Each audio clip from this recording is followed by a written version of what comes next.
let's start with the early game. They got to get the old guys to bed early, I guess. Tom Brady and Aaron Rodgers, and what should be a really fun game, man. I mean, Tampa Bay and Green Bay, they played earlier in the season, and Tampa Bay thrashed the Packers. We know that. But this Packers team has looked basically unbeatable for the last 3 months. They don't lose. Their offense is dynamic. Devontae Adams has been putting together, a season that puts him in the top echelon of wide receivers in all of football. And it'll be a very interesting game up in snowy Lambeau for Brady and Rodgers. Yeah, I mean, you got the two old guys slinging it, and I feel like you talk about the two great QBs and, all the MVPs, the Super Bowls, but you look at these two teams as a whole, two very complete teams. You talk about Green Bay. I mean, the way Rodgers is playing, is great. You have Devontae Adams, who's, been just so good, but their running game has also been really good. What they're doing, with Aaron Jones, A.J. Dillon, Jamal Williams, and that defense is playing really good too. People forget that's a top 10 defense, what they're putting out there. And then you look at Tampa Bay, everyone talks about Tom Brady and that dynamic offense. You talk about all the weapons, but I mean, that defense played outstanding last week. You got to give them a ton of credit, beating the Saints, getting 4 turnovers on a team that doesn't turn the ball over a lot. And they won that game for the Bucs. It wasn't Brady, in my opinion. It was more of that defense. And again, they're going to have to play a very similar game, I feel. They're going to have to turn the ball, get turnovers. You're going to have to create short fields, and you're going to have to run the ball well because Leonard Fournette ran the ball really well too. So again, I feel like you got two very good teams, very complete teams, which will make this game, I think, even more interesting. Yeah, without a doubt. And I think that the two guys you have to look for are Devin White and Levante David, who are two of the best linebackers in football when they're healthy and playing together, and they are right now. And for Tampa Bay, Devin White has that interception that seals the game, or the one before the one that sealed the game against the Saints. And those guys are hard-hitting linebackers who are good in coverage and good against the run. And if those guys are able to bottle up Aaron Jones, then you're just one-on-one with Devontae Adams hoping to score more points than one guy, which maybe they can do. But now Antonio Brown is out for this game as well for Tampa Bay. That's not helpful, but I think that they've shown throughout this season the depth there. That they have the depth. Yeah. Right? They have the depth. Gronk can't move like he used to, but he's really big and can just stand in the middle and put his hands up. It doesn't really matter. Excuse me.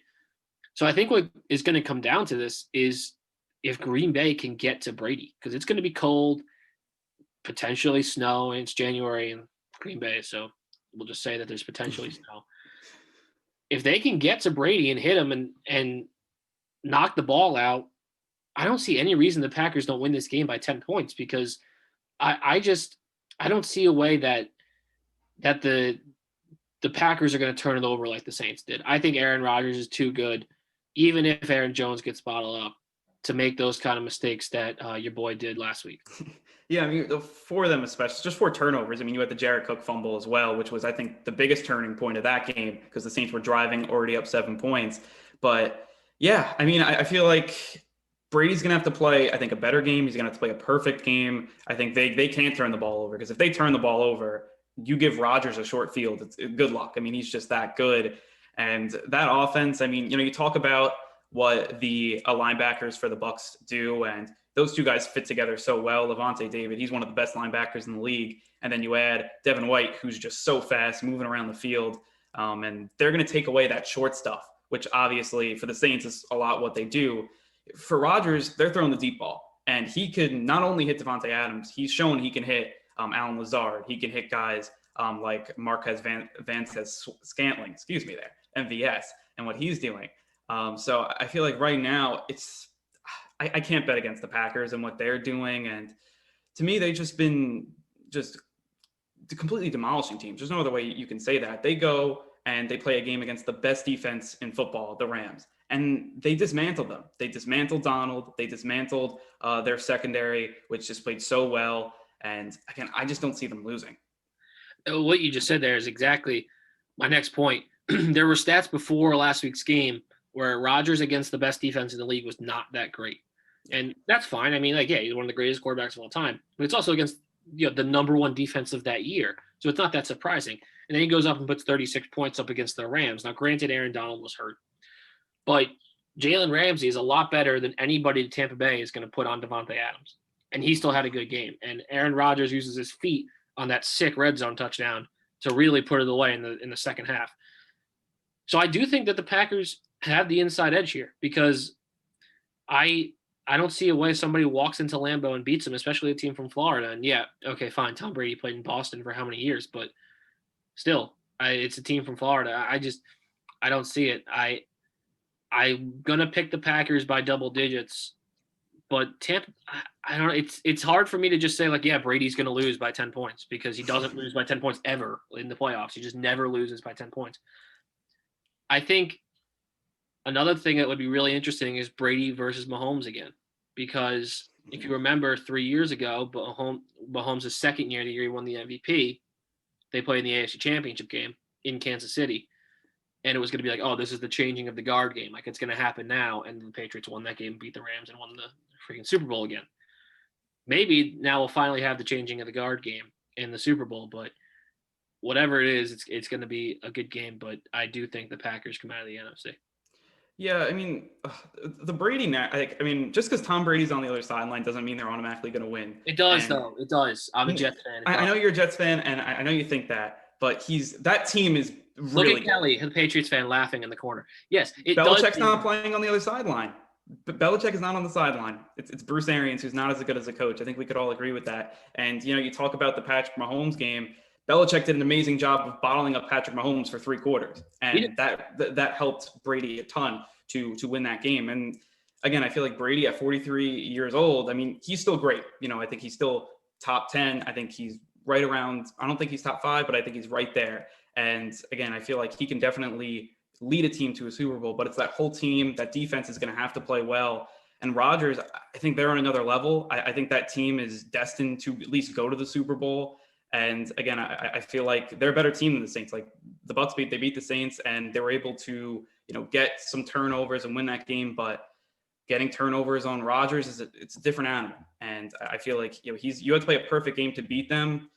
I just don't see it. So you're telling me that just because Tom Brady isn't on the other sideline, that's not an automatic victory. And I disagree with you because, yes, I picked the Packers, right? Yeah. But look at the Bucs from last year to this year. It's Jameis Winston who can throw the ball, right? The 30-30 season that will go down in infamy forever. And then this year, there are basically no new offensive weapons. Like Antonio Brown in a couple of good games. Gronk has not been much of anything. So it's been the same offense basically. They're 11 wins. They won their first playoff games in 2002, and now they're 1 game away from the Super Bowl. It's hard for me to believe that they're just going to like lay down and die because the Packers are better. Like Tom Brady being on this team makes an impact on it. They're not going to lay down and die. Like they're a good team, and I feel like they've gotten better year to year. I think that defense got a lot better. The secondary got a lot better. I think their offensive line got better too. They drafted the rookie right tackle. He's been just lights out. Tristan Wirfs. So I think they have gotten better. And Brady's obviously better than Winston and the way Winston was playing in that 2019 season. Like, I'm not doubting that. I'm just saying just Brady, I don't think he's not the best quarterback in the league anymore.